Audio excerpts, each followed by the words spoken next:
Hello guys, welcome back to my channel. Hope you all are well. Let's start our novel mehndi तेरे नाम की part 4।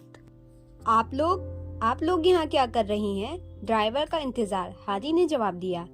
मैं drop कर देता हूँ। शहबाज ने फ्रंट डोर खोलते हुए ऑफर की तो हानी झट से पिछली सीट पर बैठ गई। मजबूरन जीना को ही फ्रंट सीट पर बैठना पड़ा। आप लोग शॉपिंग के लिए आई थी क्या? शहबाज ने गाड़ी आगे बढ़ाते हुए सरसरी लहजे में पूछा। जी नहीं, वो जीना यहाँ कुकिंग क्लासेस ले रही है ना, इसलिए। वैसे एक बात पूछूं, आपसे माइंड तो नहीं करेंगे? हानी ने थोड़ी देर खामोशी के बाद पूछा तो वह फौरन मुतवज्जे हो गई। हाँ पूछो। जीना से कुकिंग सीखने की फरमाइश क्या आपने की थी? हानी ने शरारत से पूछा तो उसने साथ बैठी जीना के चेहरे पर एक नजर डाली और फिर मुस्कुराहट दबाते हुए बोला, अगर मैं कहूँ हाँ तो? शहबाज ने मुस्कुराहट दबाते हुए कहा, ओहो, मुझे तो पहले से ही यकीन था। दरअसल हम सभी इस तब्दीली से हैरान हैं। कहा ये तो खाला की डांटने पर भी किचन में नहीं झांकती थी, और कहा हानि शुरू हो चुकी थी, जबकि जीना के मारे गुस्से का बुरा हाल। शहबाज की मुस्कुराहट जलती पर तेल का काम कर रही थी। उससे मजीद बर्दाश्त न हो सका तो वह हानि से बोली, तुम खामोश होकर नहीं बैठ सकती? हानि तो खामोश हो गई, लेकिन शहबाज ने कैसेट प्लेयर ऑन कर दिया। कोई शिकवा अगर हो और शिकायत अगर हो, हमसे गिला करो पर तुम मिला करो। शहबाज की मुस्कुराहट मजीद गहरी हो गई थी। कैसे मैं बताऊं, ये मुश्किल राज है। कल आए ना आए, जो कुछ है आज है। मेरी जा पास आके बोल दो मुस्कुरा के। हानि की शरीर हंसी और शहबाज की मायनी खेज मुस्कुराहट देखकर जीना के गाल शर्म से दहक उठे थे। उसने हाथ बढ़ाकर कैसेट प्लेयर ऑफ कर दिया। आइसक्रीम खानी है? शहबाज ने ऑफर की। कोई और वक्त होता तो आपकी ऑफर जरूर कबूल कर लेते। इस वक्त तो घर चले, मैं आपको मजेदार चाय के साथ जीना के हाथ का बना हुआ केक खिलाऊंगी। तुम्हारे खुलूस पर मुझे कोई शक नहीं, मगर बनाने वाली मुझे खिलाने पर राजी ही नहीं नजर आती। जीना ने खासा एहतमाम से केक तैयार किया था, तभी तो आप यहाँ आ निकले। दिल से दिल को राह होती है। गाड़ी खड़ी करते हुए शहबाज हंस दिया। हानि तेजी से गाड़ी से बाहर निकल गई थी। जया उसका हैंडल पर रखा हाथ कांपने लगा और दिल भी जोर जोर से धड़क उठा था। जी, उसने पलटकर सवालिया नजरों से उसकी तरफ देखा। तुम अगर हीना की शादी में शामिल होगी तो मुझे बहुत खुशी होगी। चेहरे पर सादा मुस्कुराहट लिए शहबाज ने कहा तो वो कोई जवाब दिए बगैर बाहर निकल गई। वो दोनों आगे पीछे लाउंज में दाखिल हुए तो निग्गी खाला ने उन दोनों को हाथों हाथ लिया। मामा भी शहबाज को देखकर बहुत खुश हुई। शहबाज बेटा, ये बताओ चाय पियोगे या कॉफी? मामा ने हकी मेहजबानी अदा करते हुए पूछा। इस वक्त तो चाय ही पिला दें, शहबाज ने बेतकल्लुफी से कहा। जाओ जीना, चाय बना कर लाओ। मामा के कहने पर वो किचन में आ गई। खुशी होगी, जरा एक्टिंग तो देखो, झूठे। और मैं क्यों जाऊं? चाय के लिए पानी रखते हुए उसने तिलमिलाकर सोचा। हीना की शादी का कार्ड 2 दिन पहले ही मिला था। समीना आंटी ने फोन पर भी सबको आने की दावत दी थी, लेकिन उन्हीं दिनों पापा का चेकअप की डेट थी, इसलिए मामा का जाना मुश्किल था। ताई अम्मी को जब पता चला तो वह बोली, अगर तुम नहीं जा सकती तो कोई बात नहीं, लेकिन जीना को तो भेज ही दो। वैसे भी वो फारिग है, जरा चेंज हो जाएगा। मंगनी पर भी वह सब लोग शरीक नहीं हो सके थे, इसलिए सभी इसरार कर रहे हैं कि जीना को जरूर लेकर आना। खास तौर हीना बहुत कह रही है।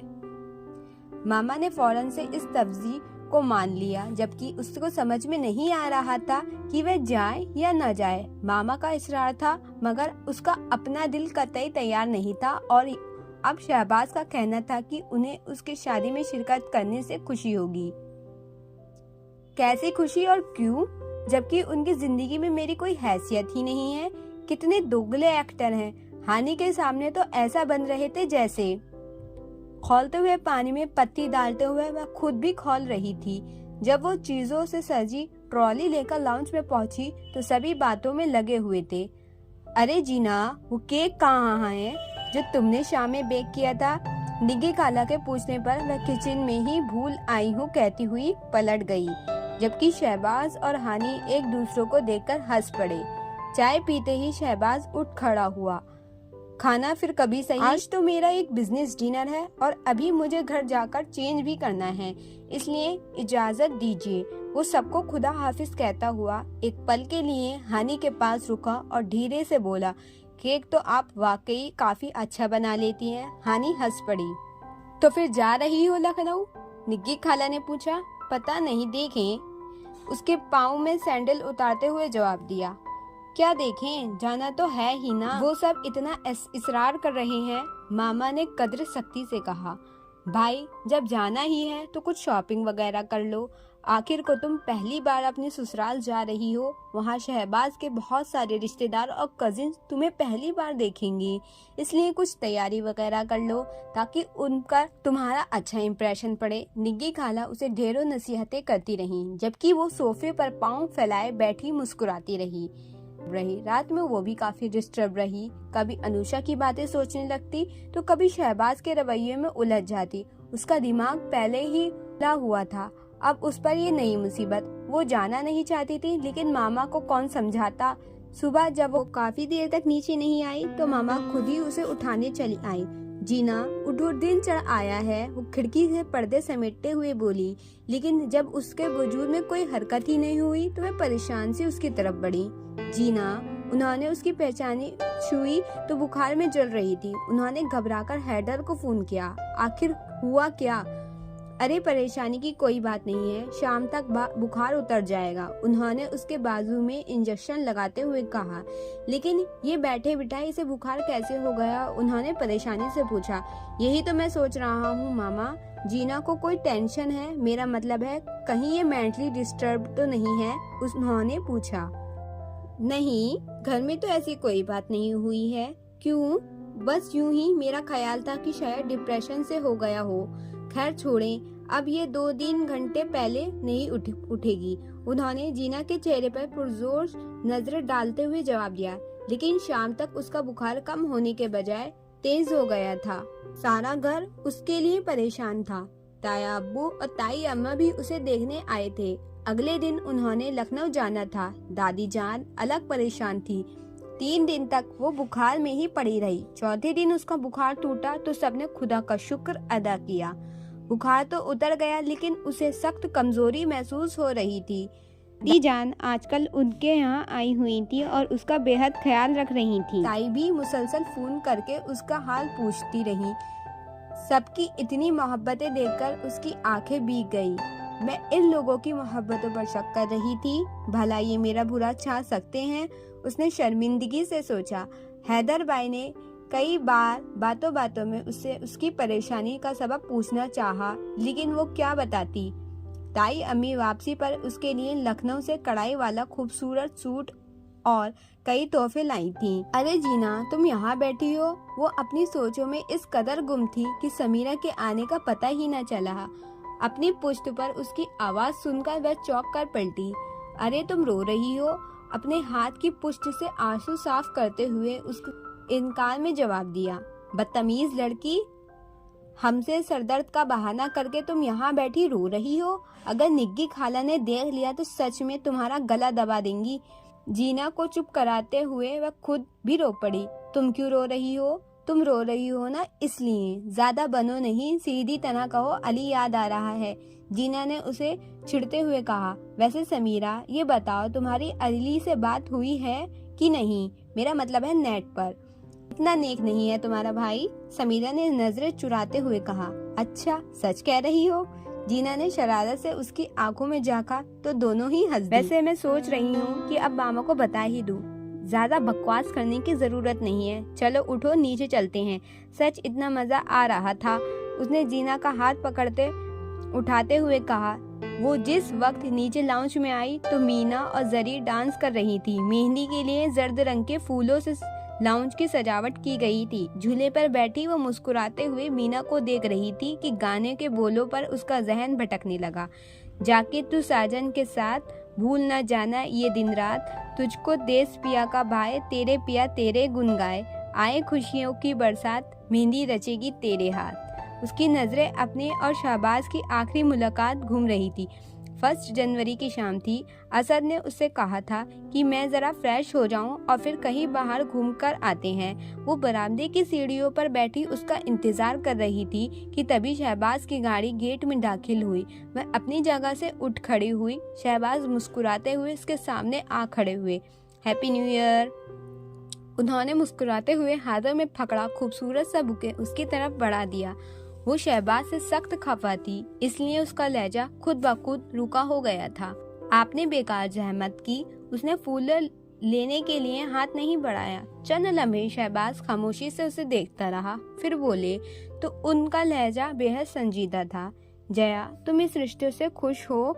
अगर यही सवाल मैं आपसे करूँ तो? उसने तीखेपन से जवाब दिया। सवाल पहले मैंने किया था, आपका क्या ख्याल है? मुझे अंदाजा नहीं कि जबरदस्ती कायम किए गए रिश्ते खुशी नहीं बल्कि बोझ होते हैं। जब किसी एक शख्स की दिली खुशी और रजामंदी शामिल न हो तो खुशी जैसे लफ्ज बेमायनी हो जाते हैं। वो तल्खी से बोली।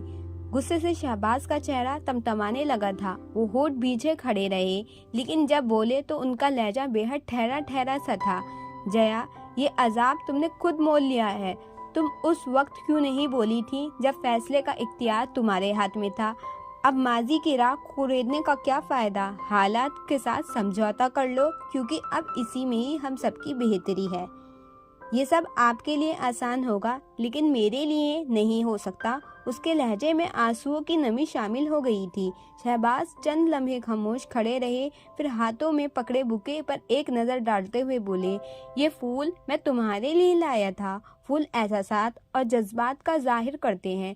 मेरा ख्याल था किस तरह हमारे बीच वो मोहब्बत पनप सके जो हमारे बीच इस रिश्ते की अहम ज़रूरत है, लेकिन शायद तुम्हें इसकी ज़रूरत ही नहीं है। उन्होंने हाथ में पकड़ा हुआ बुके हवा में उछाला और लंबे लंबे कदम उठाते हुए अपनी गाड़ी की तरफ बढ़ गई। वो बेहैरत सी खड़ी रह गई। उसने एक नज़र गेट की तरफ निकलती गाड़ी और दूसरी फर्श पर बिखरे फूलों पर डाली। ये अजाब तुमने खुद मोल लिया है। उसके आंसू में रवानी आ गई। ये शहबाज भाई बाहर से ही क्यों चले गए? असद की आवाज पर वह तेजी से मुड़ी। क्या हुआ जीना, तुम रो क्यों रही हो? क्या शहबाज भाई से झगड़ा हो गया है? वो कोई भी जवाब दिए बगैर उसको एक तरफ धकेलती हुई अंदर बढ़ गई। असद फर्श पे बिखरे हुए फूलों को देखता ही रह गया, जो अपनी इस नाकदरी पर मातम कर रहे थे। अगले ही दिन जब ताया अब्बू और ताई अम्मी उनकी तरफ आए तो उसका एकदम ललच उठा। अब क्या करने वाला है ये शख्स? उसने परेशानी से सोचा। जब बामा ने उसे बताया कि उन्होंने ईद के बाद शादी की तारीख तय कर दी है तो वह चुप हो गई, ये सोचकर कि क्या फायदा एहतिजाज का। आज नहीं तो कल ये सब होना ही हो है। तेरा घूंघट जो उठाए, रूप तेरा न सह पाए, चांद को वो भूल जाए, देखे तेरा जो सिगार। मीना ने शरारत से उसे ठोका तो उसके ख्यालात का सिलसिला टूट गया और वह उदासी से मुस्कुरा दी। उसी पल हैदर बाहर लाउंज में कल के फंक्शन का अरेंजमेंट मुकम्मल करवाकर अंदर आए तो उसकी नजर खिलखिलाती हुई मीना के चेहरे पर टिक गई। शौक व शरीर सी लड़की उनके बहुत अच्छी लगने लगी थी, लेकिन उनकी समझ में नहीं आ रहा था कि वह उससे अपने मकसद कैसे बयान करे। ये क्या हो रहा है? उनके पीछे असद शरारत से खंकारा तो वह झेप गई। फोन की घंटी पर वह उधर मुतवज्जह हो गई। अली, कैसे हो? हाँ, सब ठीक है। यही है, रुको सबसे बात कर लो। उन्होंने फोन सेंटर टेबल पर रखते हुए स्पीकर ऑन कर दिया, साथ ही डेक भी ऑफ कर दिया। लाउंज में एकदम खामोशी छा गई। सारे लोग फोन की तरफ मुतवज्जह थे। जीना अली से सख्त नाराज थी। बात ना करो मुझसे, वादा करके आए क्यों नहीं? वाह, ये खूब रही। तुम सब मिलकर खूब एंजॉय कर रहे होगे। मुझे याद तक नहीं किया होगा, ऊपर से नाराजगी भी दिखा रही। क्या याद नहीं किया होगा हमने तुम्हें? जीना रुहासी सी हो गई। अच्छा प्लीज रोना नहीं, ये बताओ मुंबई से कौन कौन आया है? सभी आए हैं सिवाय उसामा भाई के। क्यों, समीरा आई है क्या? हाँ, कैसी है? ठीक है। अच्छा, जीना उसे पूछना मैंने उसे इतने ईमेल्स किए, उसने जवाब क्यों नहीं दिया? और ये भी पूछना क्या मैं उसे कभी याद नहीं आता? सबके चेहरे पर दबी दबी मुस्कुराहट सजाए मायने खेजी नजरों से समीरा को देखने लगे। जिसका चेहरा शर्म से लाल पड़ गया था। बहुत याद करती है, 24 घंटे मुंह फुलाए बैठी रहती है। हमने लाख से इसकी उदासी की वजह पूछी, लेकिन बता ही नहीं रही। अब पता चला कि अंदर ही अंदर ये मामला चल रहा है। निग्गर खाला ने जवाब दिया तो दूसरी तरफ खामोशी छा गई। जीना, तुमने स्पीकर ऑन किया हुआ है? अली ने पूछा। हाँ हाँ, और बताओ क्या पूछना है, हम पूछ लेते हैं, निग्गी खाला ने शरारत से कहा। तो अली ने कहा, मैं फिर फोन करूंगा। ये कहते हुए अली ने मोबाइल ऑफ कर दिया। सबके छत फाड़ देने वाले कहकहे लाउंज में गूंज उठा। मामा ने सवालिया नजरों से खाला की तरफ देखा तो उन्होंने हाँ में सर हिला दिया। असद ने बाहर निकलती समीरा का हाथ थामकर उसे रोका और जबरदस्ती सोफे पर बैठा दिया। नानू ने अपनी उंगली से अंगूठी उठाकर समीरा की उंगली में पहना दी और उसके माथे पर प्यार करते हुए बोली, ये मेरे अली की अमानत है। जरी फ्रिज से मिठाई का डिब्बा निकाल लाई और सबका मुंह मीठा कराने लगी। अब तो मुंह के जाविये दुरुस्त कर लो, निग्गी खाला ने नाराज से समीरा से कहा। तो असद बोला, भाई ये इसलिए नाराज हैं कि आपने अली के बगैर ही इनकी मंगनी कर दी।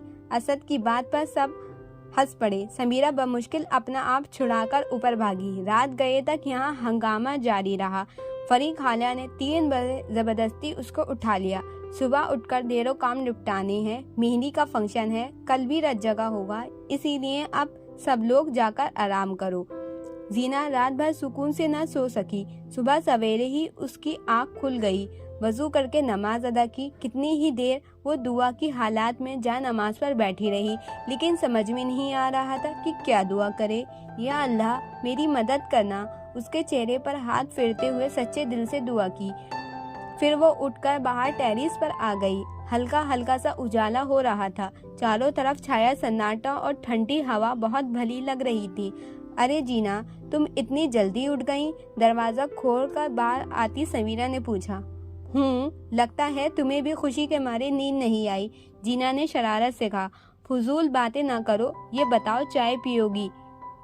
नेकी और पूछ तुम रुको, मैं अभी बनाकर लाती हूँ। ये कहती हुई समीरा पलट गई। आज फरवरी की 14 तारीख थी, यानी वैलेंटाइन डे। उसने मुस्कुराकर सोचा। शाम 4 बजे उसका निकाह था और शाम को ही मेहंदी की रस्म अदा की जानी थी। गेट के सामने टैक्सी रुकी तो वह चौंक पड़ी। ये सुबह सुबह कौन आ गया, उसने सोचा। फिर गेट से दाखिल होते हुए अली को देखकर उस पर बूझ सी कैफियत छा गई। अली, वो ऊपर से चिल्लाई। जवाब में उसने अपना सूटकेस वहीं छोड़ते हुए हाथ हिलाया। जीना तेजी से पलटी और लम्हे में सीढ़ियां उतरती लाउंज में दाखिल होते अली के गले लगकर सिसक उठी। हैं, ये क्या, मेरे आने पर रो रही हो? क्या वापस चला जाऊं? बेवकूफ, ये खुशी के आंसू हैं। वैसे तुमने अपने आने का बताया क्यों नहीं? अचानक मिलने में जो मजा है वो बताकर आने में कहाँ?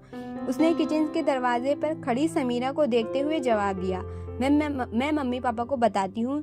जीना तेजी से भागी तो समीरा के सामने आ खड़ा हुआ। अंदरूनी खुशी से समीरा का चेहरा गुलाबी हो रहा था। आंखों में हैरत और बेयकीनी ठहर सी गई थी। आपके घर क्या सलाम दुआ का कोई रिवाज नहीं है? उसने शरारत से पूछा, लेकिन जब उसके वजूद में कोई हरकत ही नहीं हुई तो बोला, लगता है हैरत का शदीद झटका लगा है। तो कैसा लगा आपको ये नॉवेल? मुझे कमेंट में बताइए। अगर आपको वीडियो अच्छी लगी हो तो लाइक करें, शेयर करें और मेरे चैनल को सब्सक्राइब करें। Thanks for watching. Bye bye, take care.